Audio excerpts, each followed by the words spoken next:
They're less explicitly cage-like. There is work to do. And then on the other hand, there's this other trend happening, which is towards modernist zoo design.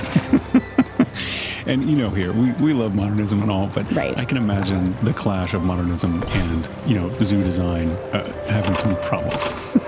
Yes, absolutely. I mean, we love modernism. I don't know that animals love modernism.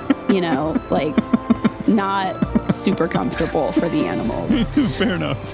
So these modernist exhibits have concrete cubes and blocky sculptural elements, and there is an argument being made in favor of these new environments. Zoo designers say they're clean, they're easily hosed down, they're very sterile, but as we'll see, they're not always the friendliest spaces for animals. And that is where we get back to the famous penguin pool. So here's a picture of the pool for you to check out. Okay, so this is there's basically a pool area created. There's a people observing from the second level, and then there's this sort of double helix of ramps kind of curving around each other. As a set of shapes, it's actually pretty beautiful. Yeah, it is. It is like zoo exhibit as art, but it does not look like a habitat. Right. But it was very popular when it first opened. So here's an old video clip of a reporter visiting the enclosure back in the 30s. So it's left, right, round the pool and up the plank. You see the penguins walking up and down the spirals and swimming in the shallow pool below them. And the concept was fairly clever. Like, penguins could march up and around the ramps. It gave them some room to wander, and it also brought them up to eye level with the spectators. Yeah. So who designed this particular pool? The designer was an architect named Bertold Lübken, but a lot of the credit also goes to Ove Arup. Oh, yeah. This is like the company Arup, the structural engineering company, is behind tons of amazing structures, including the Sydney Opera House. Lots of things. Yeah, exactly. And part of Arup's reputation came from projects like the pool. He was behind the pool's iconic reinforced concrete ramps. And the engineering firm, Kier, that Arup worked for when he built the ramps, still holds them up, many decades later as an example of their groundbreaking work. So here's one of their promotional videos. In this case, it was expertise in concrete that led to Kier engineer Ove Arup developing the groundbreaking torsion-reinforced concrete system that allows the interlocking spiral ramps to float in space. So it's pretty to look at. The ramps are amazing. It's sort of an engineering feat. The pool is still there, but you mentioned that it's empty, that doesn't hold penguins anymore. So why did that happen? Well, this is where the controversy comes in, and where we start to see the limits of building exhibits that are more about design than about creating a livable habitat for animals. So what happened is that, kind of surprisingly, for 50 years or so, penguins lived in the pool area with few problems. We don't know if they liked living there, but they were relatively healthy. Then eventually, zookeepers started noticing a problem, which was that penguins were getting infections, specifically something called bumblefoot. Oh no. What's bumblefoot? That sounds both kind of cutesy and terrifying at the same time. No, it sounds like a disease that would just happen in penguins. It actually afflicts various animals, but What would happen in the Potterverse or something like that? yes. So it is a kind of bacterial infection, and it seems like what happened is that a few decades ago, the pool was renovated. And during that process, the zoo swapped out the original rubber poolside paving for concrete. And they also added these quartz granules to make the surface less slippery. Less slippery for penguins? Why do penguins need it to be less slippery? They live on ice. Well, I don't understand that at all. Well, not all. Let's make a deal. Not all penguins. Oh, okay, I guess they don't. But still, so effectively they're walking on this really rough surface that's scratching up their feet and then leads to infection. Yes, exactly. So the changes in the material led to wounded feet, which I think led to the infections. But it's also a little more complicated than that, because a guy named John Allen, who worked on restoring the pool, he's spoken about this, and he says that the original birds selected for the pool were an Antarctic species that generally huddles together. And then when those penguins were swapped out for a species that prefers to burrow, the habitat just wasn't as well suited for them. So it seems like it was related to the redesign, but also to the changing of the species, and some combination of the species interacted with the built environment. Okay, so this guy, John Allen, he wasn't convinced that it was just the concrete causing the problem. Right. So that's part of the tension. There's this question of who's to blame for the pool failing the penguins. The other big debate is what to do with the pool now, because it has just been sitting there completely empty. Right. Well, I mean, presumably you just replace it with a penguin pool that actually works. Yes, exactly. You would think so. I mean, even the architect's own daughter, Sasha, has suggested they can just, quote, blow it to smithereens and move on. She says the pool has outlived its usefulness. But I can already see what's coming down the pike here, because this thing is this engineering feat. It's sort of more of an architectural issue than a penguin issue. So I take it there's some preservationists out there that want to keep it. Yeah, some preservationists really want to save it. It is a historical landmark. One especially vocal London newspaper editor wrote that tearing the place down would be a, quote, act of cultural vandalism. And he called Sasha's statement about blowing up her father's pool, quote, patricidal. that's pretty dramatic. Yes. Okay, well, I guess that's what newspaper editors and opinion columnists kind of have to do to earn their keep. But it is kind of amazing when you boil it down that this is all over a pool for penguins. Mm-hmm. And so where do the London Zoo's penguins live now? Well, the penguins have been moved to a new penguin beach. And the beach is indicative of the latest trends in zoo design, which is, they're trying to more faithfully recreate the actual native habitats of the animals who live there. So in the case of the beach, that's a South American beach landscape with lots of plants and water. The water is deep enough for diving. There's sand that the penguins can burrow in, which is an important part of their mating ritual. And then there's rocks for the penguins, little feet to walk on instead of concrete with quartz granules. So it mimics the places these penguins actually live in the wild. Here's one of the zookeepers. The previous pool that we used to keep the penguins in beforehand was okay, but it didn't have all the new whizzy kind of exhibit, penguin-friendly adaptations we've got into this pond.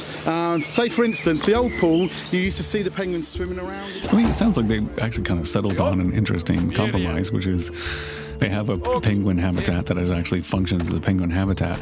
And if they want to keep those ramps around just to look at them, more power to them. I don't think it's their place. They can decide what to do with it or not, I suppose. That's true. You could put little stuffed penguins all around it and show how it used to work or something. Little animatronic penguins. Yeah, or it's like just a diorama. Yeah, they could go full New York Natural History Museum with those weird dioramas. Yeah. Yeah, but it has less to do with natural history and more to do with engineering history. And then there's a little architectural lesson as soon as you enter the zoo, which is not what most kids will expect or enjoy, but we will. Yeah, we'll like it. Just concrete, no animals. Well, thank you, Delaney. This is a fascinating place. I had no idea. Yeah, of course. Thanks so much, Roman. As always, there's lots of images and videos of the pool at our website. It's 99pi.org.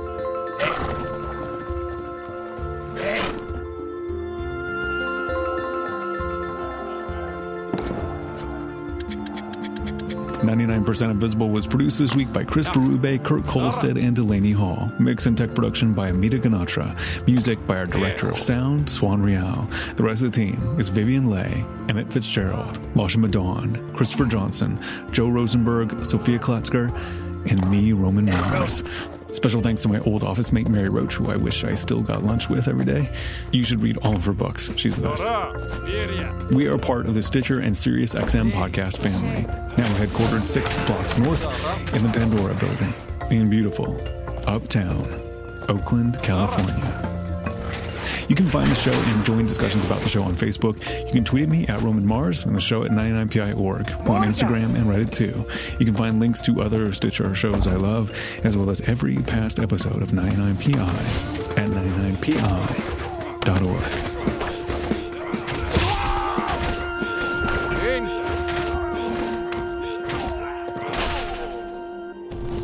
that is a wrap for us for 2021. We'll be back with a new episode of Minis in 2022. Remember, it'll all be okay in the end. And if it's not okay, it's not the end. Stitcher, SiriusXM.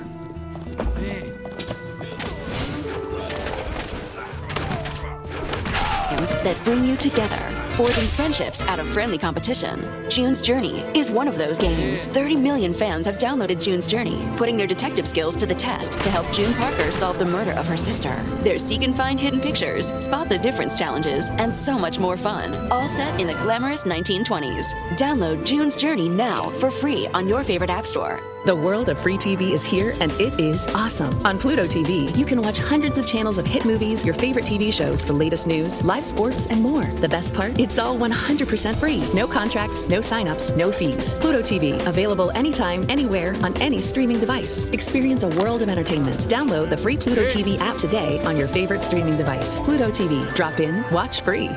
This episode is brought to you by AARP. People today can spend half their lives over the age of 50. So there are going to be a few things you'll need to plan and save for, like paying for college or starting a business. AARP tools can help you save for RV trips, weddings, and all the moments you're excited for. Because the longer you live, the longer your money needs to live too. That's why the younger you are, the more you need AARP. Start planning today at aarp.org/money. Welcome to Worst Year Ever, a production of iHeartRadio. Welcome to the worst year ever.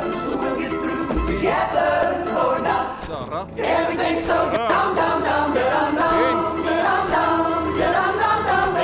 Just keep those 8 balls snortling, chortling here. Come on, it's lovely weather for some fentanyl together with you.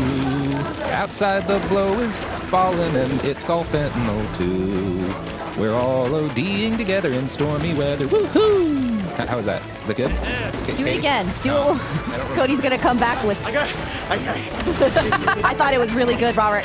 I thought it was genius. I have been telling Cody for years he needs to keep his emergency tambourine closer to the right recording there. studio. I know. We just finished the shoot. The studio's a mess. I couldn't find it in time. I'm sorry, but No, that was a one-time thing.